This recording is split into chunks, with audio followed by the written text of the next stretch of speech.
नमस्कार दोस्तों, मैं अखिलेश एक बार फिर आप सभी से जुड़ गया हूं। उम्मीद करता हूं आप सभी लोग अच्छे होंगे और आप सभी लोगों की पढ़ाई अच्छे से चल रही होंगी। चलिए ठीक है, देखो हम लोग पॉलिटी का अपना कंटिन्यू लेक्चर करते हैं। क्षमा प्रार्थी हूँ, कुछ समय से आप सभी के साथ नहीं जुड़ पा रहा था क्योंकि कुछ समस्याएं थी ऐसी ही कि जिसकी वजह से नहीं जुड़ पा रहे थे। ठीक है, तो उम्मीद करता हूँ आप सभी लोग वही अपना प्यार बनाए रखेंगे, वही विश्वास बनाए रखेंगे। साथ ही साथ आप सभी के लिए खुशखबरी है कि अब हमारे सारे ऑफलाइन बैचेस भी स्टार्ट हो चुके हैं। Star one day coaching near Phoenix mall, Awadh चौराहा, आलमबाग, लखनऊ। ठीक है, आए मात्र 299 रुपये में आपको जीएस पढ़ाई जाएगी। ठीक है, मात्र 299 में आपको जीएस पढ़ाई जाएगी। साथ ही साथ मंडे टू संडे यानी हफ्ता के सातों दिन आपको फ्री ऑफ कॉस्ट, बिल्कुल फ्री, किसी भी जगह का बच्चा हो, किसी भी उत्तराखंड, बिहार, किसी भी संस्थान का बच्चा हो, बिल्कुल फ्री करंट अफेयर्स पढ़ाई जाएगी मंडे टू संडे। मॉर्निंग में 7 से 8 PM 1 घंटा डेली, बिल्कुल भी करंट अफेयर्स। किसी भी संस्थान के आप हैं, कहीं से भी बिलोंग करते हैं, मिर्जापुर, उत्तराखंड, बिहार, झारखंड, कहीं के भी रहने वाले हैं, आए आप क्लास करें, आप आए क्लास करें और उसके बाद जाएं। अगर आपको बैच नहीं करना है जीएस का या किसी और चीज का बैच नहीं करना, तो आप आके अपनी क्लास करें करंट अफेयर्स की, आराम से जा सकते, कोई भी दिक्कत नहीं। आपसे कोई टीचर ये नहीं कहेगा बेटा और भी बैच कर लीजिए, ऐसा कोई नहीं, आप स्वतः आजाद हैं। ठीक है, तो ये सब आप सभी के लिए है, आप सभी के सेवा में उपलब्ध है और इन सब चीजों का फायदा उठाएं। एक बार डेमो जरूर करें। चलिए, उम्मीद करता हूं आप सभी लोग अच्छे होंगे और समझ गए मेरी बात को। चलिए, आज का जो हमारा टॉपिक है, हम लोग राष्ट्रपति पढ़ रहे थे अपने पॉलिटी के लेक्चर में। जब राष्ट्रपति पढ़ रहे थे तो आज हम जानेंगे पावर ऑफ प्रेसिडेंट, यानी राष्ट्रपति की। जो आज का हमारा टॉपिक क्या है, राष्ट्रपति की शक्तियां, राष्ट्रपति की शक्तियां, यह हमारा आज का टॉपिक है, यानी पावर ऑफ प्रेसिडेंट। ठीक है, ये आर्टिकल किस आर्टिकल में बताया गया, तो आर्टिकल 53 में बताया गया कि जो राष्ट्रपति होगा वो कार्यपालिका का क्या होगा, प्रमुख होगा। यानी अनुच्छेद 53 के तहत हमारे संविधान में बताया गया कि जो राष्ट्रपति होगा वो क्या होगा, कार्यपालिका का प्रमुख होगा, कार्यपालिका का। ठीक है, तो पावर ऑफ प्रेसिडेंट यानी राष्ट्रपति की शक्तियों को हम मुख्यतः 2 भागों में तोड़ सकते हैं। देखते हैं, तो एक डायग्राम के माध्यम से समझने की कोशिश करते हैं और जो भी डाउट हो आप सभी को कमेंट सेक्शन में जरूर पूछना। ठीक है, चलिए देखो, पहली शक्ति हमने एक भाग दे दिया, विवेकाधीन शक्तियां। कैसा, विवेकाधीन शक्तियां, यानी जो राष्ट्रपति की पहली शक्ति हमने क्या दे दी, विवेकाधीन शक्तियां। ठीक है, और दूसरी शक्तियां हमने क्या दे दी, दूसरी शक्तियां हमने दे दिया संवैधानिक शक्तियां। इसका मतलब हमने क्या समझा, यानी जो हमारे यहाँ का, यानी जो भारत का राष्ट्रपति साहब होते हैं, जिनको हम प्रथम नागरिक कहते हैं। ठीक है, यानी भारत के जो प्रथम नागरिक यानी राष्ट्रपति साहब होते हैं, उनको संविधान में 2 प्रकार की शक्तियों को प्रदान किया गया। पहली शक्ति हमने क्या कहा, विवेकाधीन शक्तियां। दूसरी शक्तियां हमने क्या, संवैधानिक शक्तियां। विवेकाधीन शक्तियां वो शक्तियां होती हैं जो राष्ट्रपति स्वयं लेता है। क्या, राष्ट्रपति स्वयं लेता है। यानी विवेकाधीन शक्तियां वो शक्तियां होती हैं जिन पर राष्ट्रपति स्वयं अपने विवेक से, स्वविवेक से कार्य करता है। वो क्या, उसकी कैसी शक्तियां होती, विवेकाधीन शक्तियां होती। परंतु संवैधानिक शक्तियां क्या होती हैं, तो देखो, संवैधानिक शक्तियां वो शक्तियां होती हैं, लिखते चलना, जिन लोगों को पॉइंट लिखना है हम ऐसे ही बोलते चलेंगे, बुलवाएंगे नहीं, लिखेंगे नहीं बार बार यहाँ पे। ठीक है, तुम्हें लिखते चलना हर चीज को। ठीक है, हमने बताया विवेकाधीन शक्तियां क्या होती हैं, तो विवेकाधीन शक्तियां वो शक्तियां होती हैं जो राष्ट्रपति स्वतः लेता है, यानी अपने आप के स्वविवेक से लेता है। वो कैसी शक्तियां हो जाती हैं, विवेकाधीन शक्तियां हो जाती हैं। परंतु संवैधानिक शक्तियां वह शक्तियां होती हैं, वो शक्तियां होती हैं जो हमारे कॉन्स्टिट्यूशन में निहित हैं। हमारे कॉन्स्टिट्यूशन में क्या निहित है कि संवैधानिक शक्तियां कैसे होती हैं, तो संवैधानिक शक्तियां जो पीएम होता है, जो प्रधानमंत्री होता है और उसकी काउंसिल ऑफ मिनिस्टर होता है, COM होता है, इनकी सिफारिश पर ये सारी शक्तियां लागू की जाती हैं। वो कैसी होंगी, संवैधानिक शक्तियां होंगी। अब हम जानते हैं टाइप्स ऑफ शक्तियां हमने देख लिया, दो प्रकार की होती है, विवेकाधीन शक्तियां, संवैधानिक शक्तियां। तो विवेकाधीन शक्तियां में वो जैसे पहली शक्ति क्या हो गई, प्रधानमंत्री की नियुक्ति। पहली शक्ति क्या हो गई विवेकाधीन में, प्रधानमंत्री की नियुक्ति। प्रधानमंत्री की नियुक्ति। अच्छा, ये प्रधानमंत्री की नियुक्ति का मतलब क्या है, इसका मतलब समझो बेटा।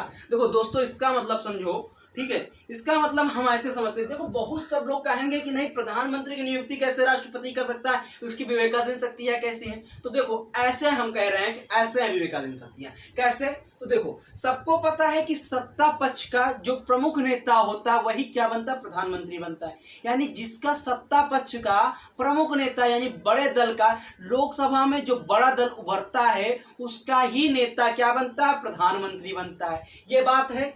लेकिन अगर लोकसभा में किसी के पास पूर्ण बहुमत नहीं है, लोकसभा में किसी के पास पूर्ण बहुमत नहीं है, तो उस कंडीशन में राष्ट्रपति क्या कहेगा कि आपस में कुछ लोग मिलके एक पद का एक संगठन कर लें और उसमें राष्ट्रपति वहां पर विवेकाधीन शक्तियां प्रयोग कर सकता है। यानी वहां पे जब लोकसभा में पूर्ण बहुमत नहीं होगा, उस कंडीशन में राष्ट्रपति क्या करेगा, प्रधानमंत्री की नियुक्ति कर सकता है कि अपनी विवेकाधीन शक्तियां। ठीक है। दूसरी बात, अच्छा शपथ तो भी कौन दिलाता है, प्रधानमंत्री को शपथ भी तो राष्ट्रपति दिलाता है ना। तो यहां पर भी विवेकाधीन शक्तियां का आधार माना गया, पहली बात। और दूसरी बात क्या बताएगी, लोकसभा को भंग करना। लोकसभा को भंग करना यानी एलएस को भंग करना। एलएस को भंग करने का मतलब समझ में आ गया, यानी जो लोकसभा है उसको राष्ट्रपति भंग कर सकता है। इसीलिए जो कहा गया है निम्न सदन होता है, उसका कार्यकाल कितना, मुख्यतः तो 5 साल का होता है, परंतु किसी अनिश्चित काल के लिए, अनिश्चित काल मतलब किसी समय भी अगर राष्ट्रपति को लग रहा है कि जो वर्तमान सरकार है सही तरीके से कार्य नहीं कर रही है या उनमें कुछ कमियां हैं, तो उसको भंग कर सकता है। ठीक है, लोकसभा को भंग कर सकता है। यानी जो विवेकाधीन शक्ति में हमने क्या देखा, प्रधानमंत्री की नियुक्ति, और दूसरी बात क्या देखा, लोकसभा को भंग करना। यह क्या हो गई, ये राष्ट्रपति की कैसी शक्तियां हैं, विवेकाधीन शक्तियां। कैसी शक्तियां हैं, विवेकाधीन शक्तियां हैं। अब उसके बाद हम देखते हैं टाइप्स ऑफ संवैधानिक शक्तियां, यानी कॉन्स्टिट्यूशनल जो पावर्स है राष्ट्रपति की, वो कितने प्रकार की हो सकती है। तो हम ऐसे देखते हैं। एक हमने चार्ट के माध्यम से देखा। पहली हमने क्या देखा, पहली हमने देखा विधायी शक्ति। क्या देखा, विधायी शक्ति। यानी राष्ट्रपति की जो पहली संवैधानिक शक्ति होती है वो क्या होती है, विधायी शक्ति। ठीक है। दूसरी हमने देख लिया कार्यपालिका शक्ति। कैसी, कार्यपालिका शक्ति। ठीक है। तीसरी हमने देख लिया आपातकालीन शक्ति, आपातकालीन शक्ति। चौथी हमने देख लिया न्यायिक शक्ति, न्यायिक शक्ति। चौथी हमने क्या देख लिया, चौथी हमने देख लिया कैसी शक्ति, न्यायिक शक्ति। और पांचवी हमने क्या देख लिया, विधायी शक्ति, कार्यपालिका शक्ति, आपातकालीन शक्ति। और पांचवी हमने क्या देखा, पांचवी हमने क्या देखा, पांचवी हमने क्या देखा, पांचवी हमने क्या देखा, वित्तीय शक्ति। पांचवी हमने क्या देख लिया, वित्तीय शक्ति। यानी पांचवी हमने क्या देखा, वित्तीय शक्ति। पहले हमने लिखा विधायी शक्ति, यानी जहां पर कानून बन सकते हैं। ठीक है, तो वो कौन सी शक्ति हो गई, लोकसभा। दूसरी क्या, कार्यपालिका शक्ति, यानी कार्यपालिका जहां पर राष्ट्रपति स्वयं कार्यपालिका के कार्य करता है, वो बताएंगे आगे चल के, अभी सब कुछ डिफाइन कर रहे हैं, एक एक करके सब कुछ बताया जाएगा। ठीक है। और तीसरी हमने क्या बताई, आपातकालीन शक्ति। और चौथी हमने क्या बताई, राष्ट्रपति की न्यायिक शक्ति। और पांचवी हमने क्या बताई, वित्तीय शक्ति।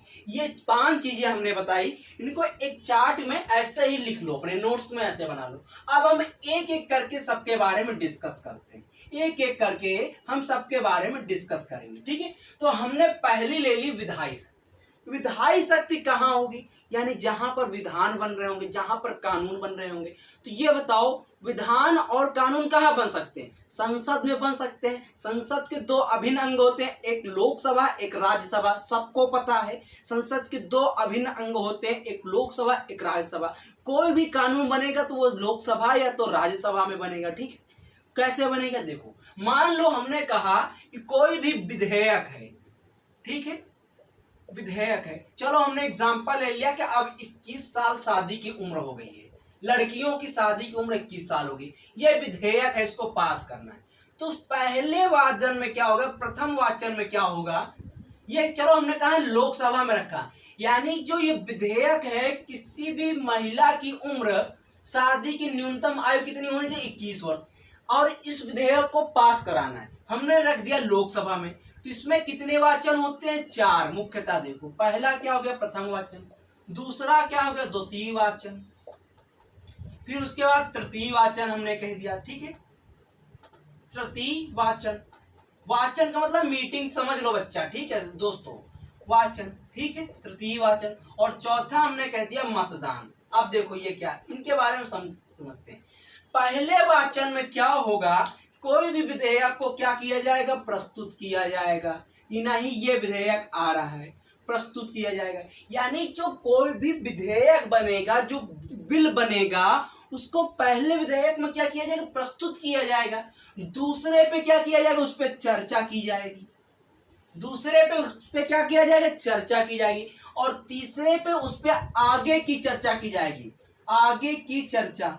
अब ये आगे की चर्चा क्या है, तो इसका भी मतलब समझो। देखो हमने कहा पहले वाचन में, यानी जो पहली मीटिंग होगी उसमें विधेयक को प्रस्तुत किया जाएगा, दूसरी मीटिंग पे उस विधेयक पे चर्चा किया जाएगा, कि नहीं सत्ता पक्ष कहेगा कि ये बात सही है, विपक्ष कहेगा नहीं गलत है, या दोनों में आपस में समन्वय बनाना, ठीक है। ये दूसरी मीटिंग हो गई, यानी दूसरी मीटिंग में उस विषय पर चर्चा की जाएगी। फिर जो तृतीय चर्चा होगी, क्योंकि दूसरी में अगर नहीं हो पा रहा है सब कुछ, तो तृतीय में क्या होगा, आगे की चर्चा, यानी जो तीसरी मीटिंग होगी उस पर आगे की चर्चा होगी।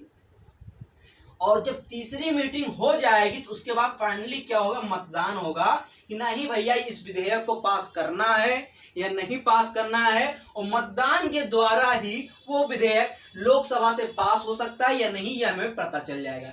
यानी हमने सीधी सी बात समझा कि जो राष्ट्रपति की विधायी शक्ति होती है, उसका मतलब क्या है, कानून बनाना।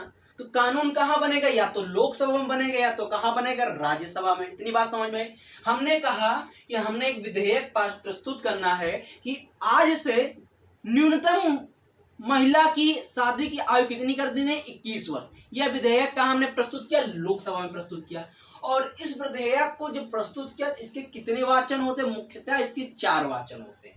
क्या, प्रथम वाचन, द्वितीय वाचन, तृतीय वाचन और चतुर्थ वाचन, यानी मतदान। अब ये वाचन का मतलब क्या बच्चा, मीटिंग। दोस्तों इसका मतलब क्या है, मीटिंग, है ना। तो पहले वाचन में हमने कहा कि हमने इस विधेयक को प्रस्तुत किया, फिर दूसरे वाचन में हमने उस विधेयक पे चर्चा की, तीसरे वाचन पे हमने उस विधेयक की और आगे की चर्चा की, और आगे मतलब जो भी एक दूसरे में कमियां या जो भी रह गया उन पर चर्चा की, और फाइनली हमने चतुर्थ वाचन में उसको क्या किया, मतदान किया।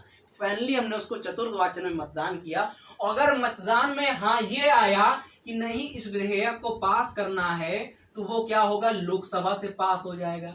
और सेम यही प्रोसेस फिर से हम कहाँ दोहराएंगे, राज्यसभा में। यानी जिस तरह से हमने लोकसभा में इस विधेयक को पास किया, उसी तरह से हम इस विधेयक को कहाँ पास करेंगे, राज्यसभा में। कहाँ पास करेंगे, राज्यसभा में। अब जब दोनों जगह ये विधेयक पास हो जाएगा, तो किसके पास जाएगा, राष्ट्रपति के पास जाएगा। किसके पास जाएगा, राष्ट्रपति। क्योंकि जब तक किसी विधेयक में राष्ट्रपति की साहब के सिग्नेचर नहीं हो जाते, वह विधेयक अधिनियम नहीं कहलाता है। क्या, वह विधेयक अधिनियम नहीं कहलाता है। इसका मतलब क्या, वो विधेयक कानून नहीं बन सकता है। ठीक है, मान लो लोकसभा से पास हो जाए कोई विधेयक और राज्यसभा से पास ना हो, तो इसका मतलब क्या है, मेरा कहने का मतलब ऐसा है कि मान लो ये विधेयक लोकसभा से पास हो जाए, राज्यसभा में पास ना हो, तो क्या होगा, वो विधेयक रद्द हो जाएगा, वो स्वतः समाप्त हो जाएगा, वो विधेयक स्वतः समाप्त हो जाएगा। फिर उस कंडीशन में वो राष्ट्रपति के पास नहीं जाएगा। लेकिन अगर दोनों जगह से पास हो जाए, तो उस कंडीशन में राष्ट्रपति साहब के पास जाएगा। किसके लिए, सिग्नेचर के लिए, सिग्नेचर के लिए। अब इस स्थिति में राष्ट्रपति साहब के पास 3 चीजें होती, 3 शक्तियां होती। 3 क्या, हम कह देंगे 4 शक्तियां होती। चलो हमने कह दिया 4 शक्तियां होती। अब 4 शक्तियां क्या होती हैं, पहले एक एक करके जानो। देखो उस कंडीशन में राष्ट्रपति साहब 4 चीजें कर सकते हैं। पहली चीज क्या? पहली चीज, जैसे राष्ट्रपति के पास कोई बिल गया, मान लो ये बिल गया 21 साल का, तो पहली बात तो राष्ट्रपति इस पे सिग्नेचर कर सकते हैं। पहली कंडीशन कि राष्ट्रपति साहब के पास गया, जैसा ही गया उन्होंने साइन कर दिया हाँ कि हम इसमें सहमत हैं, तो वो क्या हो जाएगा, वो अधिनियम कहलाएगा। जैसा ही राष्ट्रपति का साइन होगा उसी दिन से वह एक्ट, जो वो विधेयक है, जो बिल है, वो क्या कहलाएगा, एक्ट कहलाने लगेगा। यानी 21 साल की जो न्यूनतम आयु है महिला की, वो क्या हो जाएगी, एक कॉन्स्टिट्यूशनल एक्ट बन जाएगा, एक एक्ट बन जाएगा। पहली कंडीशन, पहली में मतलब राष्ट्रपति साहब क्या साइन कर सकते हैं। दूसरी कंडीशन क्या होती है कि राष्ट्रपति साहब के पास जाएगा, दूसरी कंडीशन राष्ट्रपति के पास जाएगा, अगर उस कंडीशन में राष्ट्रपति उसको क्या कहते हैं, राष्ट्रपति ने कहा पुनर्विचार के लिए भेज दे। कि दूसरी कंडीशन सुनना, जैसे ही राष्ट्रपति के पास वो बिल जाए और राष्ट्रपति साहब उस पर चर्चा करें, उसको देखें और उसके बाद वो उसको पुनर्विचार के लिए भेजें। कहाँ भेजेंगे, लोकसभा भेजेंगे और राज्यसभा भेजेंगे। यानी दूसरी कंडीशन में राष्ट्रपति साहब क्या करेंगे, उसको पुनर्विचार के लिए भेजेंगे कि नहीं आप इस पर पुनः विचार करें, क्या यह चीज सही है। कहाँ भेजेंगे, लोकसभा और राज्यसभा। और अब ध्यान से सुनना, सबसे महत्वपूर्ण बात, जब वो पुनर्विचार के लिए बिल आएगा और फिर से लोकसभा में पास हो जाए और राज्यसभा में फिर से दोनों सदनों से पास हो जाए, यानी इन दोनों सदनों से जो अगर बिल पास हो जाए पुनर्विचार के बाद भी, तो इस बार राष्ट्रपति साहब क्या होंगे, बाध्यकारी होंगे साइन के लिए। यानी इस बार राष्ट्रपति इसके लिए बाध्यकारी होंगे। बाध्यकारी का मतलब बच्चा क्या है कि राष्ट्रपति को साइन करना ही करना पड़ेगा, अब कोई इसमें ये चल नहीं सकता। ठीक है, यानी दूसरी कंडीशन हमने क्या देखा कि राष्ट्रपति साहब पुनर्विचार के लिए भेजेंगे। पुनर्विचार में क्या होगा, उसको फिर से दोनों सदनों से पास कराना होगा और जैसे ही पास हो जाएगा तो उस कंडीशन में राष्ट्रपति साहब क्या करेंगे, राष्ट्रपति साहब उस पर हस्ताक्षर करने के लिए बाध्यकारी हो जाएंगे। जो बाध्यकारी हो जाएंगे इसी को हम क्या कहते हैं, निलंबनकारी वीटो। क्या कहते हैं, निलंबनकारी वीटो, जिसको हम क्या कहते हैं, निलंबनकारी वीटो। तो इतना बात समझ में, यानी जो निलंबनकारी वीटो होता है वो क्या होता है, सीधी सी बात क्या है, निलंबनकारी वीटो आपसे पूछा जाए, इसका मतलब राष्ट्रपति साहब किसी भी बिल को लोकसभा और राज्यसभा में पुनर्विचार के लिए भेजते हैं, वह फिर से बिल दोनों सदनों से पास हो जाता है, तो उस कंडीशन में राष्ट्रपति को पूरा साइन करना के लिए बाध्यकारी होना पड़ता है। इस कंडीशन को हम क्या कहते हैं, निलंबनकारी वीटो। क्या कहते हैं, निलंबनकारी वीटो। ये दूसरी कंडीशन। अब इसके बाद हम तीसरी कंडीशन जानते हैं कि तीसरी कंडीशन क्या है राष्ट्रपति साहब पास। राष्ट्रपति साहब पास तीसरी कंडीशन क्या है कि तीसरी कंडीशन को हम नाम दे दिया अत्यंतिक वीटो। ठीक है, अत्यंतिक, इसको हमने तीसरी कंडीशन में दे दिया अत्यंतिक वीटो। अत्यंतिक वीटो क्या होता है बेटा, जिसको हम कहते हैं एब्सोल्यूट वीटो, इसको हम क्या कहते हैं, देखो अत्यंतिक वीटो का मतलब यही है।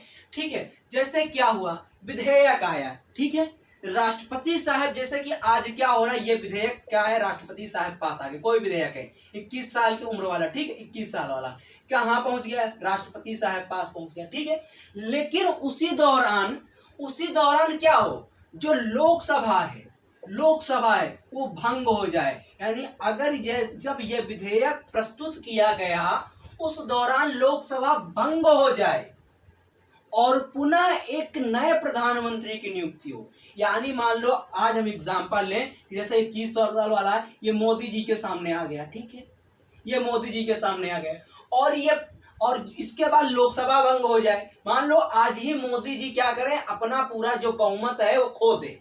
ठीक, इस कंडीशन में क्या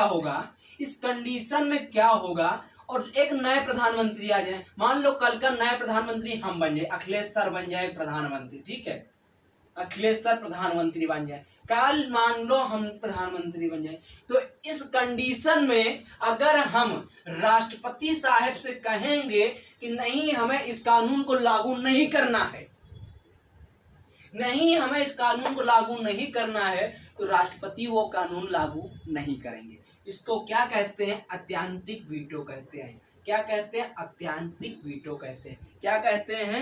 अत्यंतिक वीटो कहते हैं। समझ में आया? तीसरी कंडीशन क्या है कि तीसरी कंडीशन क्या है, जैसे मान लो कोई विधेयक आया राष्ट्रपति साहब के पास, परंतु उस दौरान लोकसभा भंग हो जाती है और एक नए प्रधानमंत्री का गठन हो जाता है, और वो प्रधानमंत्री जो नया प्रधानमंत्री है अगर राष्ट्रपति साहब को इस विधेयक पर हस्ताक्षर करने के लिए मना करता है तो उस दौरान उसको क्या कहते हैं? अत्यंतिक वीटो कहते हैं। यानी उस दौरान राष्ट्रपति क्या करेगा? अपनी अत्यंतिक वीटो का क्या करेगा? यूज करेगा। अत्यंतिक वीटो का यूज करेगा। यह तीसरी कंडीशन होगी, ठीक है। और अंतिम और चौथी कंडीशन क्या होती है? अंतिम और चौथी कंडीशन जिसको हम कहते हैं पॉकेट वीटो। पॉकेट वीटो, इसको हम क्या कहते हैं? Pocket veto. और ये पॉकेट वीटो भैया क्या होती है? सीधी सी बात है, कोई भी बात पहुंची राष्ट्रपति के पास, कोई भी विधेयक पहुंचा, राष्ट्रपति उस पर कुछ विचार ही ना प्रस्तुत करे, कोई भी विचार प्रस्तुत ना करे, कोई भी विचार प्रस्तुत ना करे, कोई भी विचार प्रस्तुत ना करे, कोई भी विचार प्रस्तुत ना करे। कौन ना करे? राष्ट्रपति साहब। तो इस समय बात क्या होगा? इसको हम क्या कहते हैं? इसको हम कहते हैं पॉकेट वीटो। यानी हमने क्या देखा? निलंबनकारी वीटो। निलंबनकारी वीटो का मतलब हमने क्या समझा? निलंबनकारी वीटो का मतलब सीधा सवाल, लोकसभा और राज्यसभा से पहुंच जाए कहाँ? राष्ट्रपति के पास। राष्ट्रपति इसको पुनर्विचार के लिए भेजे और फिर वो पुनर्विचार के दौरान भी दोनों सदनों से पास हो जाए। उस दौरान राष्ट्रपति को सिग्नेचर करना कैसा? बाध्यकारी है। और इस स्थिति को क्या कहते हैं? निलंबनकारी वीटो। दूसरी स्थिति क्या होती है? अत्यंतिक वीटो। अत्यंतिक वीटो का मतलब जैसे कि कोई भी विधेयक राष्ट्रपति के समक्ष प्रस्तुत किया जाता है, परंतु वहां पर लोकसभा उसी दौरान भंग हो जाती है। लोकसभा मतलब निम्न सदन उसी दौरान भंग हो जाती है और नए प्रधानमंत्री का गठन होता है। अगर नए प्रधानमंत्री चाहे तो उस विधेयक को पास करने के लिए राष्ट्रपति से कह सकता है और मना भी कर सकता है। अगर मना किया तो उस दौरान राष्ट्रपति की कौन सी पावर होती? अत्यंतिक वीटो होती। राष्ट्रपति कौन सी पावर होती? अत्यंतिक वीटो होती। और एक पॉकेट वीटो होती, अंतिम और लास्ट कौन सी होती? Pocket veto. जो पॉकेट वीटो होती है यानी राष्ट्रपति उस पर अपना कोई भी विचार ही प्रस्तुत ना करे, वो क्या होती है? पॉकेट वीटो होती है। क्या होती है बेटा? Pocket veto. इतनी बात समझ में आई? उम्मीद करता हूं इतनी बात तो तुम्हें समझ में आ गई। चलिए उसके बाद हमने क्या लिखाया? उसके बाद हमने क्या लिखाया? चलो उसके बाद हमने लिखा है कार्यपालिका की शक्ति। कार्यपालिका ये पहली विधायी शक्ति थी। विधायी शक्ति के बाद हम लोग अब क्या देखेंगे? कार्यपालिका की शक्ति। क्या देखेंगे हम लोग? कार्यपालिका की शक्ति। क्या देखेंगे? दूसरी हमने देखी कार्यपालिका की शक्ति। कार्यपालिका की शक्ति यानी जो राष्ट्रपति की कार्यपालिका शक्ति होती है वो क्या होती है? तो देखो इसमें कई सारी चीजों को नियुक्ति करता है राष्ट्रपति। कई सारी चीजों को नियुक्ति करता है, जैसे कि पीएम की करता है और उसकी काउंसिल ऑफ मिनिस्टर की नियुक्ति करता है। पीएम प्रधानमंत्री और उसकी काउंसिल ऑफ मिनिस्टर की नियुक्ति करता है, ठीक है। एजीआई की करता है attorney general of India. CGI की करता है, सीएजी की करता है, सीएजी की करता है। Chief justice of India CJI की करता है, ठीक है। कैग की करता है, एजीआई करता है, चीफ जस्टिस ऑफ इंडिया करता है। एनएचएआई की करता है यानी नेशनल हाईवे अथॉरिटी। ऐसी कई सारी पदों की नियुक्ति करता है राष्ट्रपति। ऐसी कई सारे पदों की नियुक्ति करता है राष्ट्रपति। उसको हम क्या कहते हैं? उसको हम क्या कहते हैं? कार्यपालिका की शक्ति। क्या कहते हैं? कार्यपालिका की शक्ति। क्या कहते हैं? कार्यपालिका की शक्ति। इतनी बात समझ में आई? उम्मीद करता हूं इतनी बात समझ में आई। अब इसके बाद हम क्या देखते हैं? इसके बाद हम क्या देखते हैं? अगली जो शक्ति हमने क्या बताई? आपातकालीन शक्ति। हमने अगली जो तीसरी शक्ति बताई वो क्या बताई? तीसरी शक्ति हमने क्या बताई? आपातकालीन शक्ति। आपातकालीन शक्ति ये क्या होती है? आपातकालीन शक्ति तो देखो आपातकालीन शक्ति का मतलब राष्ट्रपति के पास 3 प्रकार की पावर होती है। आपातकालीन। आपातकालीन मतलब इमरजेंसी। पहली कैसी होती है? एक नेशनल इमरजेंसी हो जाती है, कैसी होती है, एक नेशनल इमरजेंसी होती है, ठीक है, इमरजेंसी, ठीक है, एक नेशनल। दूसरी कैसी होती है, एक प्रेसिडेंट इमरजेंसी होती है, एक प्रेसिडेंट इमरजेंसी होती है, कैसी होती है, प्रेसिडेंट इमरजेंसी होती है, ठीक है। और एक कैसी होती है, तीसरी होती है फिनेंशियल इमरजेंसी, कैसी होती है, फिनेंशियल इमरजेंसी, ये कैसी होती है, फिनेंशियल इमरजेंसी। यानी हमने देखा आपातकालीन शक्तियां जो हैं राष्ट्रपति तीन प्रकार से यूज कर सकते हैं। कब कब यूज कर सकता है उसके बारे में देखो। इसके पहले हमने आपातकाल के बारे में पूरा लेक्चर पढ़ा चुका हूं, तो उम्मीद करता हूं आप सभी लोगों ने देखा होगा, ठीक है। जो रेगुलर स्टूडेंट है उन्होंने जरूर देखा होगा। तो इसके बारे में मैंने बता दिया। नेशनल इमरजेंसी किस आर्टिकल के तहत लगती है, आर्टिकल 352 के तहत क्या बताया गया, आर्टिकल 352 के तहत यही बताया गया कि राष्ट्रपति देश में नेशनल इमरजेंसी लगा, यानी संपूर्ण देश में इमरजेंसी घोषित कर सकता है। किस दौरान, किस आधार पर, जब कोई बाहरी देश क्या कर रहा हो, आक्रमण कर दे, या पूरे भारत में गृह युद्ध छिड़ गया हो, ऐसी कई सारी कंडीशन हो सकती हैं। उस दौरान क्या होगा, राष्ट्रपति क्या घोषित करेगा, नेशनल इमरजेंसी, क्या घोषित करेगा, नेशनल इमरजेंसी। उसके बाद प्रेसिडेंट इमरजेंसी होती है, ये आर्टिकल 356 के तहत आती है। किस आर्टिकल के तहत, 356 के तहत। इसकी सबसे खास बात और क्या है, जो आर्टिकल 356 के तहत आती है और 365 के तहत भी आती है। इसको मैंने उसमें बताया अपने आपातकालीन लेक्चर में, तब समझ लेना, वहां पे जाके देख लेना, ठीक है बेटा। यहाँ बताएंगे, बहुत बड़ा टॉपिक हो जाए। तो जो प्रेसिडेंट इमरजेंसी है, इसी को हम क्या कहते हैं, स्टेट इमरजेंसी भी कह देते हैं, स्टेट इमरजेंसी।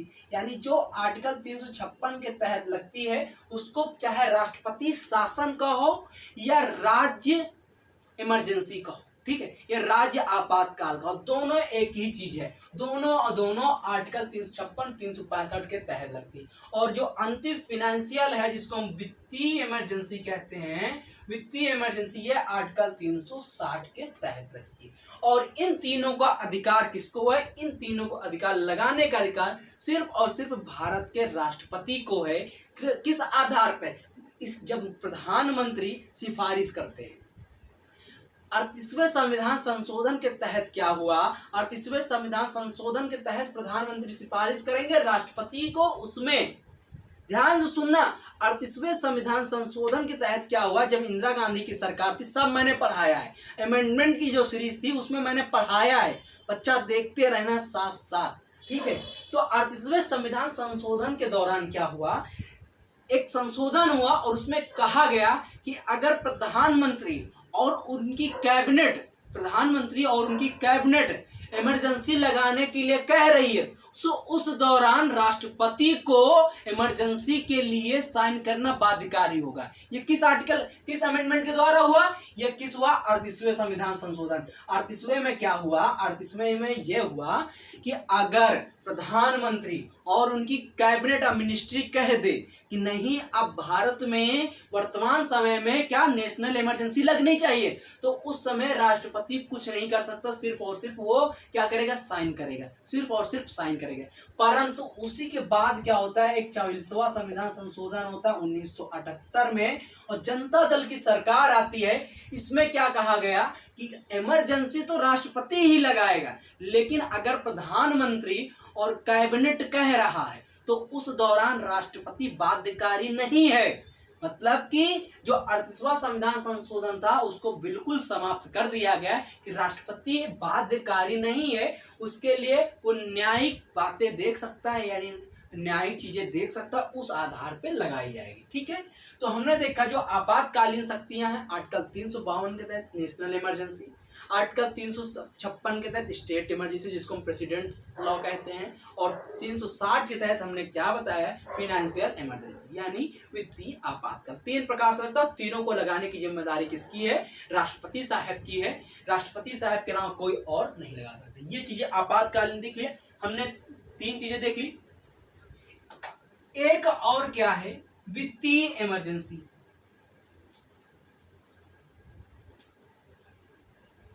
देखो वित्तीय देख ले 360। एक हमने कहा था वित्तीय शक्तियां, वित्तीय शक्तियां मतलब संचित निधि का पैसा जो होगा, ये हमने बताया था ना। वित्तीय शक्तियां, राष्ट्रपति के पास क्या है, वित्तीय शक्तियां है कि नहीं है भाई, तो वित्तीय शक्तियां में जो संचित निधि का जितना पैसा है, इन सब का ब्यौरा हो रहा है, कौन करेगा? लेखा जोखा जो होगा, जो लेखा जोखा होता है ना, उन सब का कौन करेगा? ये सब राष्ट्रपति के पास होगा। यानी संचित धन आर्टिकल 266, 267, इन सब चीजों को जो भी जानकारी होगी राष्ट्रपति के अंतर्गत आती है। ठीक है, राष्ट्रपति के अंतर्गत आती है। ये जो कैग वैग अपनी रिपोर्ट प्रस्तुत करते हैं, वित्तीय संबंध से संबंधित लोक लेखा क्रम की जो भी समितियां होती हैं, इनकी जो रिपोर्ट प्रस्तुत, ये सब वित्तीय शक्तियों के अंतर्गत आती हैं। ठीक है, वित्तीय शक्तियों के अंतर्गत आती है। ठीक है, चलो इतनी बात समझ में आई?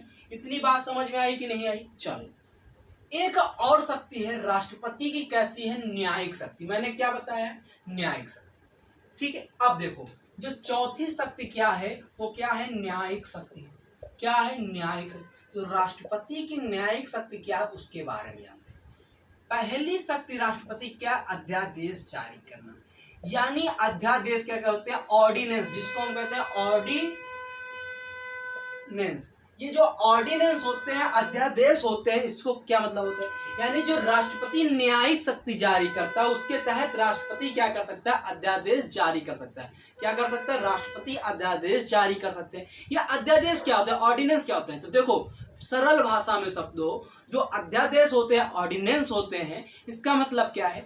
जब संसद के कोई दो सदनों में, यानी जब संसद के दो सदन है ना, एक लोकसभा है, एक राज्यसभा है, ये संसद के दो सदन है ना, अगर इन सदनों में से लोकसभा भंग हो जाए, क्योंकि राज्यसभा तो कभी भंग नहीं हो सकती है, लोकसभा भंग हो जाए, उस दौरान देश में कोई ऐसी स्थिति आ जाए कि नहीं, ऑर्डिनेंस जारी करना ही करना, मतलब कानून बनाना ही बनाना है।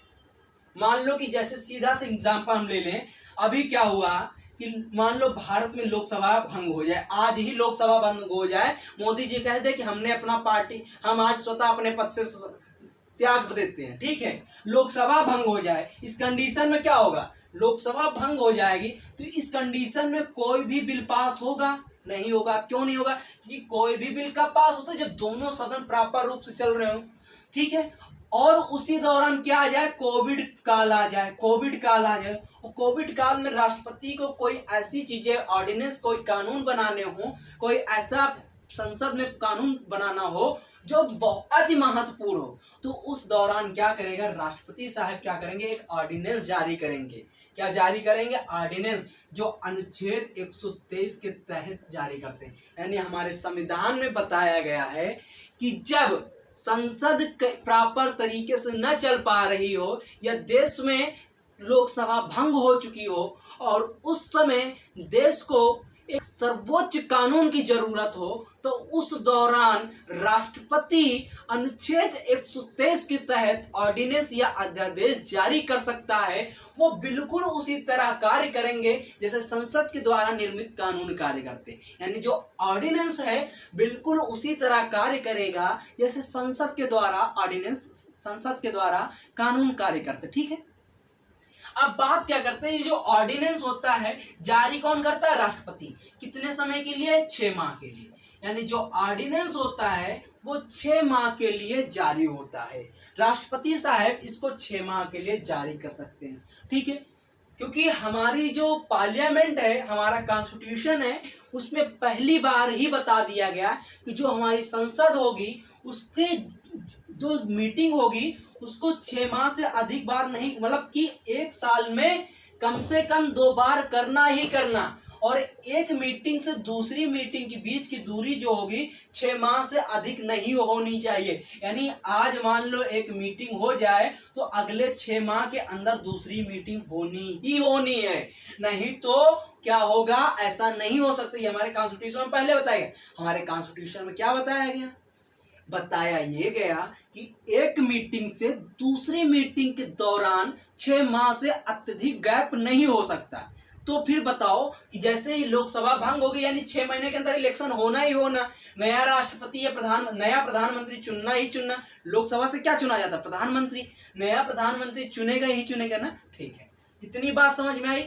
यानी कि ऑर्डिनेंस किस कंडीशन में होगा? जब देश में संसद सही तरीके से नहीं चल रही होगी। जब संसद नहीं चल रही हो तो राष्ट्रपति क्या करेगा? अनुच्छेद 123 के तहत कानून बनाने के लिए ऑर्डिनेंस जारी करेगा। ऑर्डिनेंस की अधिकतम सीमा कितनी हो सकती है? अधिकतम सीमा 6 माह प्लस 6 सप्ताह। 6 माह प्लस 6 सप्ताह। क्यों ऐसा हमने कहा? यानी 6 माह के लिए जारी होता है। जैसे आज लोकसभा भंग हो गई, ठीक है, तो एक मीटिंग से दूसरी मीटिंग के बीच में क्या हो? अधिकतम 6 माह, ठीक है।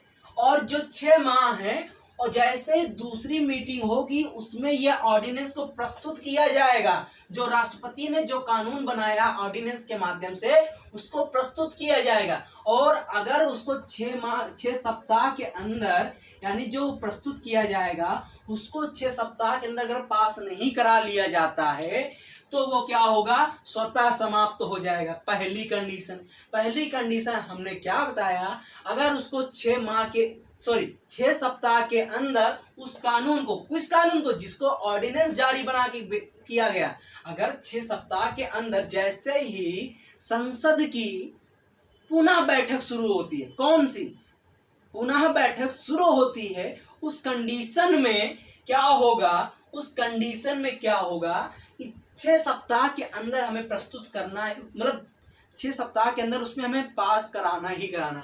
अगर नहीं करा पा रहे तो वो कानून क्या होगा? स्वतः समाप्त हो जाएगा।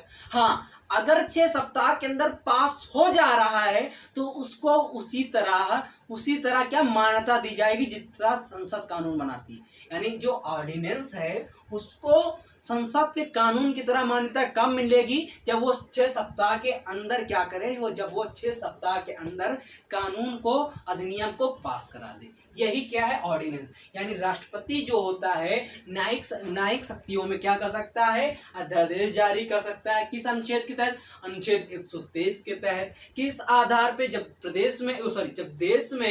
जब देश में संसद सही तरीके से कार्य नहीं चल पा रही, यानी संसद सही तरीके से नहीं चल पा रही है, उस दौरान राष्ट्रपति कानून बनाने के लिए ऑर्डिनेंस लाएगा या अध्यादेश लाएगा। ठीक है। अध्यादेश की अधिकतम सीमा जो होती है 6 माह प्लस 6 सप्ताह होती है, क्योंकि हमें पता है कि लोकसभा की एक संसद की एक बैठक से दूसरी बैठक के बीच की अधिकतम समय कितना हो सकता है? 6 माह। और जैसे ही दूसरी बैठक स्टार्ट होगी उसमें इस कानून को प्रस्तुत किया जाएगा और उस कानून को 6 सप्ताह के अंदर पास कराना अनिवार्य है। अगर वो कानून पास हो जाता है तो वह एक अधिनियम बन जाएगा, वो एक एक्ट बन जाएगा। अगर पास नहीं होता है तो वह स्वतः समाप्त हो जाएगा। यही क्या थी? न्यायिक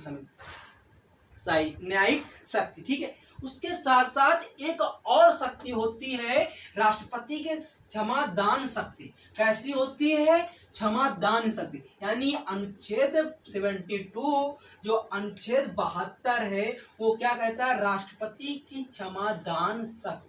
क्या कहता है? राष्ट्रपति की क्षमादान शक्ति। ये किसके पास है? राष्ट्रपति की क्षमादान शक्ति। ये कैसी शक्ति है? तो देखो, जैसे कि किसी व्यक्ति को फांसी की सजा दे दी जाए तो उस कंडीशन में चाहे वो सर्वोच्च न्यायालय का व्यक्ति से, मतलब चाहे सर्वोच्च न्यायालय द्वारा सजा सुनाई गई हो, चाहे उच्चतम न्यायालय द्वारा यानी हाई कोर्ट द्वारा सुनाई गई हो, चाहे सैन्य न्यायालय द्वारा यानी चाहे वो सुप्रीम कोर्ट के द्वारा सजा सुनाई गई हो, चाहे हाई कोर्ट के द्वारा, चाहे सैन्य न्यायालय के द्वारा, सैन्य न्यायालय मतलब जो मिलिट्री के न्यायालय होते हैं उनके द्वारा सजा सुनाई गई है, उस कंडीशन में राष्ट्रपति क्या कर सकता है? अनुच्छेद 72 के तहत उस व्यक्ति को फांसी की सजा को घटा सकता है, समाप्त कर सकता है, कम कर सकता है, उसके सजा में प्रावधान को बदल सकता है। इन कंडीशन को कहते हैं। ठीक है।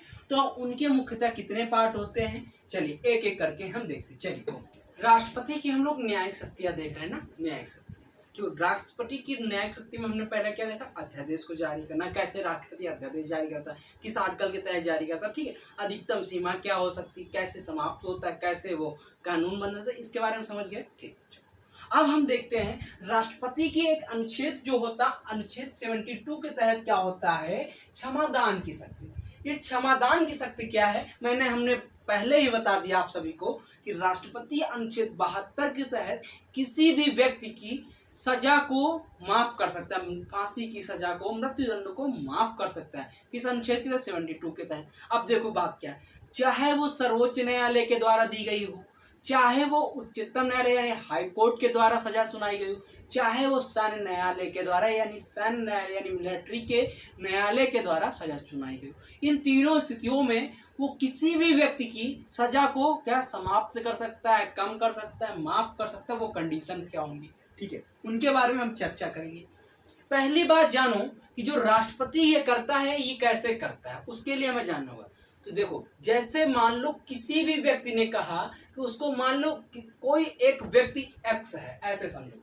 यहाँ पे मान लो एक रवि साहब है, ये रवि है, ठीक है। रवि को क्या कहा गया, रवि को मान लो फांसी की सजा देगी, किसके द्वारा, सुप्रीम कोर्ट के द्वारा। सुप्रीम कोर्ट के द्वारा क्या कहा गया कि रवि को फांसी की सजा होगी। इन्होंने राष्ट्रपति साहब को क्या कहा, क्षमादान के लिए अपील किया।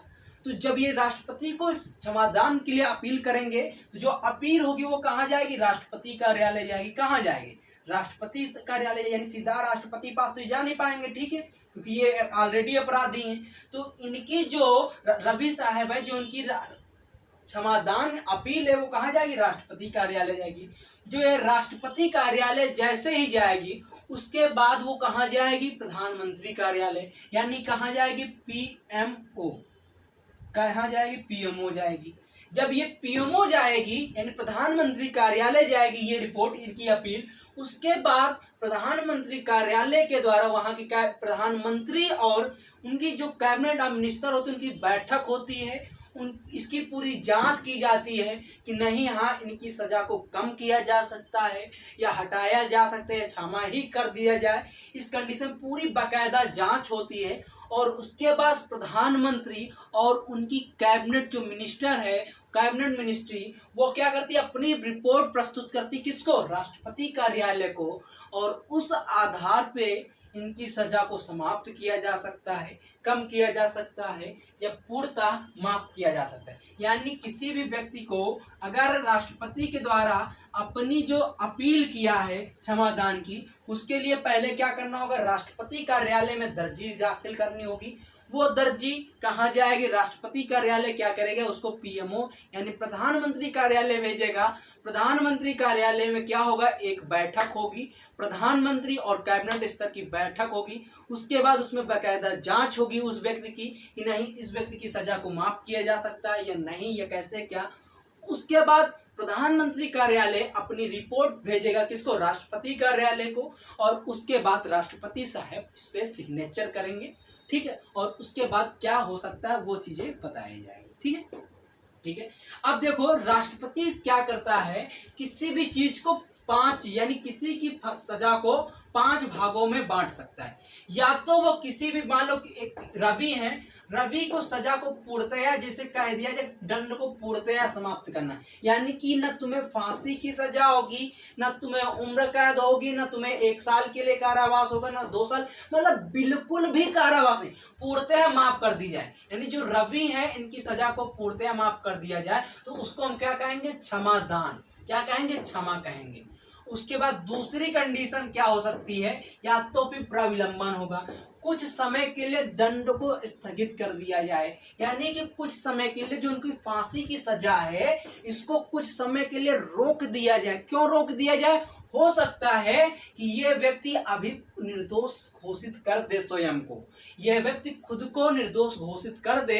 इस स्थिति में क्या हो सकता है, या तो उनको लग रहा हो प्रधानमंत्री कार्यालय को कि यह व्यक्ति स्वयं को निर्दोष घोषित कर सकता है, तो इस कंडीशन में क्या होगा, कुछ समय के लिए उसकी सजा को रोक दिया जाएगा या स्थगित कर दिया जाएगा, जिसको हम क्या कहते हैं, प्राविलंबन कहते हैं। क्या कहते हैं, प्राविलंबन कहते हैं। उसके बाद तीसरी हमको क्या देखना, विराम। विराम क्या होता है, विशेष परिस्थितियों में दंड को माफ करना। किस विशेष परिस्थितियों में, मान लो कोई एक महिला है जो प्रेग्नेंट है, मान लो एक महिला है प्रेग्नेंट है, उसके पेट में 7 से 8 माह का बच्चा पल रहा है, और उसको क्या हो, सुप्रीम कोर्ट के द्वारा क्या कह दिया जाए कि तुम्हें उम्र कैद, तुम्हें फांसी की सजा सुनाई जा रही, और उस दौरान अगर ये अपील राष्ट्रपति साहब को करेगा क्षमादान के लिए, तो तो उस दौरान क्या होगा, इस कंडीशन में हो सकता है इसको दंड को पूर्णतया माफ कर दिया जाए।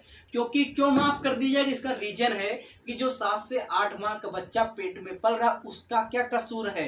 अगर माँ की डेथ होगी तो उसकी भी डेथ होगी ना, इसीलिए उस व्यक्ति को क्या कसूर है, इसलिए क्या कहा गया कि हो सकता है कि उसकी सजा को माफ कर दिया जाए। लेकिन मुख्यतः क्या होता है, जब उस बच्चे के आगे पीछे कोई नहीं होता है तो उस कंडीशन में माँ की सजा को माफ कर दिया जाता है। ठीक है, यानी पिता भी ना हो, परिवार में कोई ना हो, तो उस कंडीशन में माँ की सजा को माफ कर दिया, यानी विराम कर दिया जाता है। ठीक, रोक दिया जाता है। ठीक है, उसके बाद चौथी कंडीशन क्या हो सकती है, चौथी कंडीशन होती है परिहार। परिहार का मतलब क्या है, दंड की प्रवृत्ति में परिवर्तन किए बिना कम कर देना। यानी जैसे कि दंड की प्रवृत्ति है, मान लो इनको उम्र कैद की सजा सुना दी जाए, ठीक है, उम्र कैद की सजा, और इनसे कर दिया जाए कि दंड की प्रवृत्ति में परिवर्तन किए बिना, इनसे कह दिया जाए कि उम्र कैद की सजा है, साथ ही साथ तो आपको कठोर कारावास, साथ ही साथ कठोर कारावास होगा। कठोर कारावास 18 घंटे काम करना होगा, 19 घंटे काम करना होगा, ये कठोर कारावास। या तो इस कंडीशन में क्या होगा, मान लो कोई व्यक्ति वाई है और उसको कह दिया जाए आपको उम्र कैद की सजा प्लस कठोर कारावास होगा, तो उस कंडीशन में क्या होगा, परिहार लगेगा। परिहार में क्या होगा, दंड की प्रवृत्ति में परिवर्तन किए बिना, मतलब इनको उम्र कैद नहीं होगी लेकिन जो कठोर कारावास है वो होगा। यानी दंड की जो प्रवृत्ति है, कठोर कारावास ये प्रवृत्ति है ना, उसको परिवर्तन किए हुए सजा कम कर देना, सजा परिवर्तन किए हुए सजा कम कर देना, सजा कम कर देना। यानी सजा जैसे इनको उम्र कैद थी, कहते 5 साल सजा हो गई तुम्हारी, लेकिन तुम्हें कठोर कारावास यानी 18 घंटा काम करना ही करना है। ये क्या हुआ, परिहार हो गया। अब उसके बाद क्या, लघुकरण। अंतिम और अंतिम क्या है, लघुकरण। इसमें क्या बताया, दंड की प्रवृत्ति में परिवर्तन करके सजा कम कर देना। यानी दंड की प्रवृत्ति में, यानी जिसको इनको उम्र क्या बताएगी, उम्र कैद की सजा सुनाएगी, प्लस क्या बताया गया, 18 घंटे का कठोर कारावास, 18 घंटे कठोर कारावास, 7 कठोर कारावास। ठीक है, इनको क्या बताएंगे, इस कंडीशन में क्या होगा कि उम्र कैद की सजा भी 5 वर्ष कर दी जाए और जो कठोर कारावास है इसको समाप्त कर दिया। यानी अब आप 18 घंटा कार्य नहीं करेंगे, जितने दैनिक कैदी करते हैं उसी तरह आप कार्य करेंगे। तो उस स्थिति को क्या कहते हैं, लघुकरण। यानी क्षमादान पूर्णतः समाप्त करना, प्रविलंबन कुछ समय के लिए सजा को स्थगित कर देना, विराम यानी विशेष परिस्थिति में दंड को समाप्त कर देना, परिहार दंड की प्रवृत्ति में परिवर्तन किए हुए, उम्र कैद की सजा तो उम्र कैद की सजा क्या होगी, नहीं होगी, उसकी सजा कम कर दिया जाए, परंतु कठोर कारावास जो इसका प्रवृत्ति है उसको समाप्त ना किया जाए। ठीक है, लघुकरण क्या है, यानी उम्र कैद की सजा में कन्वर्ट किया जाए, 5-6 साल कर दिया जाए, और साथ ही साथ जो 18 घंटे कठोर कारावास था उसको क्या कर दिया जाए, बिल्कुल समाप्त कर दिया जाए। ये क्या होगा आपका लघुकरण। यही सारी शक्तियां थी जो राष्ट्रपति की पावर कहलाती हैं, यानी राष्ट्रपति की विशेष पावर कहलाती हैं। Presidents of power of president, यही राष्ट्रपति की शक्तियां कहलाती हैं। उम्मीद करता हूँ ये लेक्चर आपको पसंद आया। अगर अच्छा लगा प्लीज लाइक करो, शेयर करो, सब्सक्राइब करो। थैंक यू दोस्तों, आज के लिए इतना ही। पढ़ते हैं मुस्कुराते हैं। जय हिंद जय भारत, जय हिंद जय भारत, जय हिंद जय भारत।